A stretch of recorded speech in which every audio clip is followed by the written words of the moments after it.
For today's episode, gagawa tayo ngayon ng merienda guys. Ayan, meron tayo ditong breast chicken at tatanggalin ko lang yung balat. Tapos hiwain lang natin ng paganito. Lagyan ng asin, lagyan ng paminta. Ayan, lalaking paminta na ilagay ko kasi yan lang ang meron dito ngayon. Tapos massage lang natin ng konti yan guys. Tapos salang na natin yan guys. Lagyan natin ng butter. Antayin lang natin matunaw yan. Haluin ng konti at mahina lang ang apoy. Ayan, tunaw na, ang bilis. Ayan, lagay na natin yung mga hiniwa nating breast chicken guys. At hindi natin to masyadong tutustahin para malambot lang yung laman niya. Ayan, lagay na natin lahat yan. Pabilisin na natin. At pagkatapos, lalagyan lang natin ito guys. Optional lang. Kasi mahilig talaga ako sa smoke flavor. So ayan, optional lang yan guys. Tapos ito guys, ilang minuto lang to. Hindi natin to tutustahin. So sa palagay ko, sa kulay nito, okay na. Hanguin na natin yan. So, ito na guys, okay na. Prepare lang natin yung ibang ingredients. Hiwa tayo ng pipino. Lettuce, kasama ang violet na planggana. Hugasan ng maigi.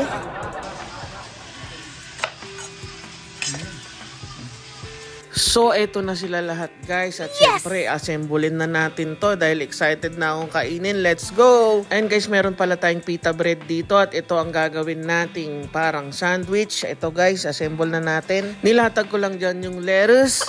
Tapos syempre lalagyan natin ng chicken. Mga 3 pieces lang guys. Tapos ito follow up tayo ng pipino. Sayang at walang cheese dito dahil biglaan lang. Pero ito ilalagay natin guys. Ayan yung ating sesame roasted. Tapos ito na guys. Isarado na natin yan. At excited na tayong kainin guys. So ito na ating finished product guys. Hindi ko alam kung anong tawag dito. Pwede nating tawagin shawarma chicken o chicken sandwich. Ayan, bahala na kayo kung anong itatawag nyo dyan. Basta inimbento ko lang yan. So let's go! Eto na guys, siyempre titikman natin yan.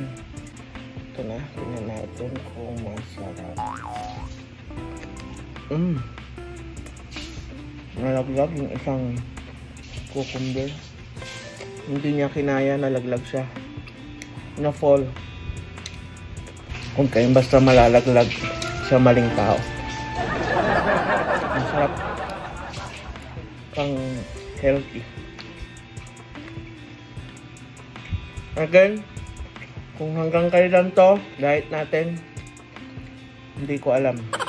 Nagtitimbang pala ako guys ng aking bigat. Kung mababawasan ba ako o hindi.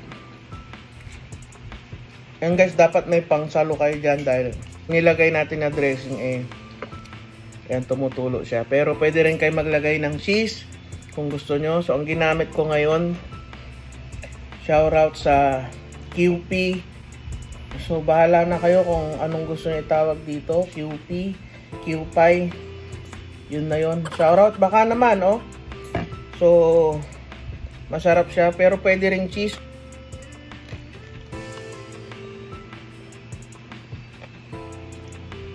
Ang sarap. Paborito ko to. Baka naman may mag-sponsor. Thank you. Nga pala guys, kung may mga gustong mag-sponsor dun sa mga games na ginagawa namin, gusto namin supportahan, message lang kayo sa page na to. Bet Mo TV. Ayan, kung bet nyo, watch nyo. Ayan. Hanggang dito na lang. God bless everyone.